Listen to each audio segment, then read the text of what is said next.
प्रियंका और अर्चना की दोस्ती बढ़ती हुई दिखाई दे रही है, क्योंकि अर्चना की जो दोस्ती सौंदर्या के साथ थी वो तो फुल्ली फ्लॉप हो गई है। क्योंकि सौंदर्या अब मंडली का साथ दे रही हैं, मंडली का हिस्सा बनने की कोशिश कर रही हैं। कल शिव से इतनी लड़ाई होने के बाद भी शिव के पास गई, अपनी पूरी चीज़ें सॉर्ट आउट करने चली गई। उस हिसाब से ऐसा लग रहा है कि दो काम करने में सौंदर्या अभी सबसे ज़्यादा आगे चल रही हैं। सबसे पहला, मंडली में फूक डालना जिसकी वजह से दिक्कतें आ जाएं और शिव और निमृत के बीच में इश्यूज हों, और दूसरी ये कि सबके साथ अच्छा बन के पेड़ा खाना और निमृत से भी जुड़े रहना और शिव स्टैंड से भी जुड़े रहना। तो अब अर्चना ने प्रियंका से जब साथ और दोस्ती बढ़ाई है तो क्या बातचीत करी है, आइए जानते हैं मेरे साथ यानी एडिमा के साथ ओनली ऑन टेली खजाना। तो अब इन लोगों ने अपनी बातचीत के दौरान उस चीज़ के बारे में डिस्कशन किया जिसके बारे में हम सब डिस्कस कर रहे हैं कि किस तरीके से प्रियंका ने शिव को सेकंड नंबर पे रखा, सेकंड कंटेंडर के नंबर पे रखा जिसको टिकट टू फिनाले मिले। अर्चना ने प्रियंका से बोला कि तुमने भी तो शिव का ही साथ दिया, मंडली का ही साथ दिया। उसने शिव नहीं बोला, उसने बोला तुमने भी तो मंडली का ही साथ दिया है।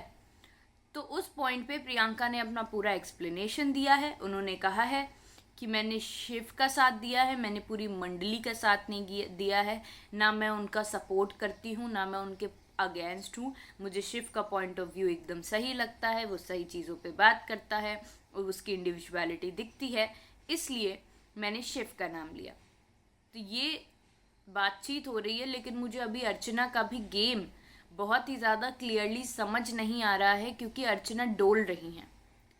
पहली बात तो अर्चना एक्चुअली किसी की वैसी फ्रेंड नहीं है जहाँ पे वो उसके बारे में बात ना करे पीठ पीछे, बट एक्चुअली जिस तरीके से वो शालीन से प्रियंका के बारे में बात कर रही है और प्रियंका से प्रियंका की बात कर रही है, वो बहुत ही डिफरेंट वे है।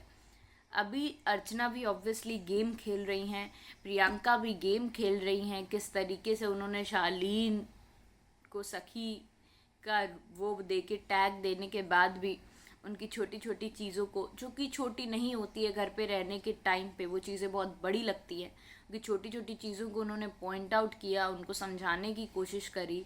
लेकिन शालीन को डफर और इन सारे वर्ड से इतनी ज़्यादा इशू हो गई कि उन्होंने निमृत का जो हेट ग्रुप था प्रियंका के लिए वो ज्वाइन कर लिया। सौंदर्या ऑलरेडी उस ग्रुप में बहुत टाइम पहले से शामिल थी, लेकिन अब बहुत ही एविडेंटली दिख रही हैं कि किस तरीके से वो प्रियंका को एकदम पसंद नहीं करती हैं। तो पूरे शो में प्रियंका भले ही ना बोले, लेकिन प्रियंका के लिए बोलने वाले बहुत हो जाते हैं। तो देखते रहिए टेली खजाना। अगर अभी तक आपने टेली खजाना को सब्सक्राइब नहीं किया है तो तुरंत करिए। Thank you.